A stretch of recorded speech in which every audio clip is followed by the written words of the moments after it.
9:34 is our time right now. Well, the city is looking for a consultant as it prepares to review its snow clearing efforts this winter. Halifax residents, as you know, protested by the thousands. You heard many of them here, critical of snow clearing on city streets and especially the sidewalks. Were these problems the result of just one particularly harsh winter, or is this winter, well, the new norm for winter seasons? And what does the city need to do, if anything, to improve snow clearing? Blogger Sam Austin has some ideas. He writes about it this week, and he joins us on the phone this morning to tell us what he likes to see or what he wants to see happen with the city's snow clearing efforts. Sam, good morning. Good morning, Rick. How you doing today, sir? Oh, pretty good. Glad to have a lot less snow to see out there. Yeah, it's a major dent being made in the snowfall, though. As I was talking to a friend here at the station, and they were talking about how the snow's, a lot of it's gone in the city, but out where I live, for example, out Fall Riverway, still lots of snow on the ground out there. Do you give the city snow clearing efforts this past winter a thumbs up or a thumbs down, Sam? Well, I mean, it's a tough question to answer bluntly. I mean, I think everybody in there did their best. They worked hard, not to take anything away from the crews at all, but I mean, I think we have some systemic problems in the system of snow clearing, and I think they existed prior to this winter, and the extreme weather we had would have been tough to deal with regardless, but I think it really exacerbated the existing kind of shortcomings that were already there. Well, what kind of shortcomings? Tell us what you mean. Well, I mean, I think, just to give you by way of example, I've lived in downtown Dartmouth for the last 4 or 5 years, and of course Dartmouth had snow clearing before the peninsula did. On my street, the first year I moved in there, we had a dedicated little sidewalk plow rather than a bobcat that would handle the street, and it came along, it fit the sidewalk, had good turning radius, and it would scrape things down to bare pavement. The bobcats that came after, they didn't seem to do as great a job. I know that's anecdotal, but it was striking, the observation, and it hasn't gotten better since.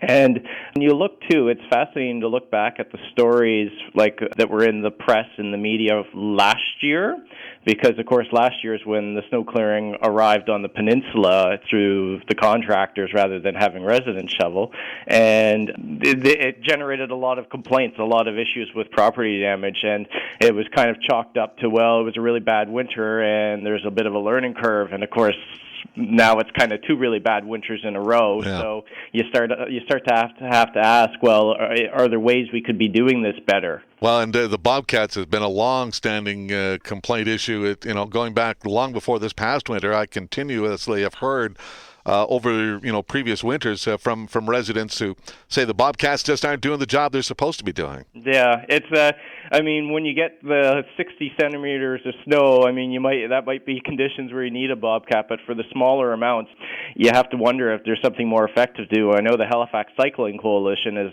promoting the idea of, if you've ever seen pictures of the machines or seen them in use elsewhere, that they have brushes on the front. Dalhousie uses those apparently. Oh, do they? Well, yeah. That's interesting because they had the best sidewalks in the city this past winter. Well, and that's what people were saying, that let's take a look at what Dow's doing and let's adopt some of theirs, and basically what Dow has that the city hasn't been using, and one of those sweeper things. So yeah. Maybe that's something, again, new equipment obviously is something the city needs to look at. Yeah, and I mean, I think there's a couple things to think about. Equipment is definitely one of them. The other thought that I had, and Tim Bousquet was raising this in the Examiner, is the contracting side of it, how we structure contracts. Because, of course, they're paid in one lump sum for the season, regardless of, at least some of the contracts are done this way, regardless of how much it snows or how little it snows. It means that there's a set amount of profit, and with every storm, the contractor's profit is being chipped away at. So their incentive, they're kind of focused on that, I would suggest, rather than that kind of weather risk being with the city and their focus being on getting the job done and getting the job done well. So the better solution would be a pay by storm kind of thing? Well, I think to some extent, yes, because ultimately, we talk about, it's kind of popular in government to talk about transferring risk to the private sector, but at the end of the day, that kind of risk is always with the city because you need to clear the streets, you need to clear the sidewalk. If it gets to the point where it's not profitable, the private sector always retains the option to walk away. So if that's your reality, you should be, as government, focusing on delivering a great service, especially when you're the cost to us, like of this past winter, I mean, I'm sure if you went back to the emergency room, you'd find all sorts of people who slipped and fell and were injured. I know the small businesses have talked about it being an absolutely awful year, and they rely on foot traffic, so that's part of it. And just the social cost. My wife, we have a new baby at home, and she was off during all this winter, and it ended up being a section. She was basically trapped in the house because she couldn't drive and she couldn't walk. And so, I mean, it was very eye-opening because there are people who that is their regular reality, that they have reduced mobility, and they were really let down this winter. But isn't there a risk if you pay these contractors on a per-storm basis that some might just say, well, it's not worth our time then? You might. I mean, I'm not an expert in the procurement world. Might have to do something like a split the difference, have a retainer, something like that. I mean, I'd leave that for the municipal people to look at. But I think looking at where the incentive lies would be a good start. I mean, the other thing we can think about beyond contracting is whether or not contracting makes sense at all, whether we might want to look at giving it back to people to shovel, because certainly no contractor is going to be able to match the manpower, or I should say the people power of all the residents out there shoveling.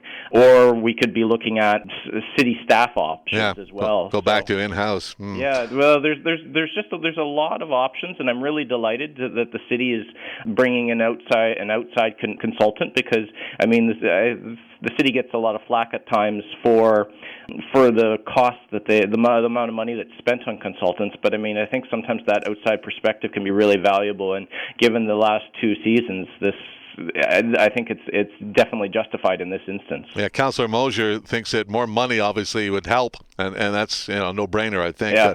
But we estimate that the city may have overspent its budget by as much as perhaps $10-20 million. She wants to see more emphasis, better standards for priority 2 streets. He wants to see standards improved, particularly for priority 2 streets. And that's been a complaint we heard a lot of this year, that even after the main thoroughfares were cleared, people on some of the side streets, some of these priority 2 streets, didn't see plows for days and days and days and days. Yeah, it was certainly they had their hands full, that's for sure, this winter. And anything that Councillor Mosier can do on that front, I think, would be helpful, because it definitely needs work, because you had sections of the city that were almost shut down. Yeah. And again, that's 2 winters in a row. We've completely blown our snow budget, so I think Council's got to look at increasing that budget anyway. Yes, kind of rattle around, well, in broad strokes, what your options are.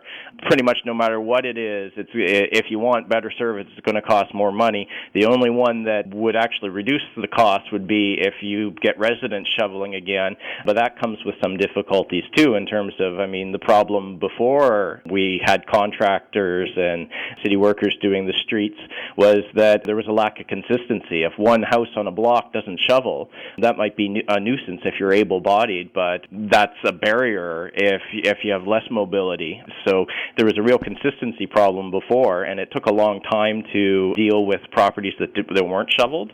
Okay. So that was an issue there, but so if it were to go back to residents, that's something you'd have to focus on. It's about the only one that has less cost in it. So do you like that idea of abandoning again the city's clearing all sidewalks and putting it back in the hands of the residents? Well, I think it's something we have to consider. It'll be very interesting what this consultant comes back with, because maybe there are ways to do this in a cost-effective way. But, I mean, I think it's a balance to strike. Can we deliver this service effectively?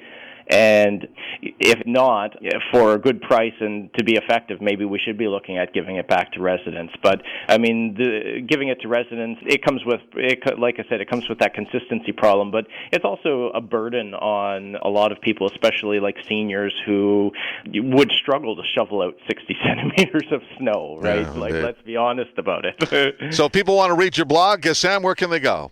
It's on Spacing Atlantic, so if you just Google Spacing Atlantic, it's right on the front page there, and Spacing is planning blog. It's all local content for the most part, as well as feed from the main magazine in Toronto. Excellent. All right. Well, listen, appreciate the time here this morning. Okay. Thanks very much, Rick. Have a good one. You too. Bye-bye. Bye. Sam Austin.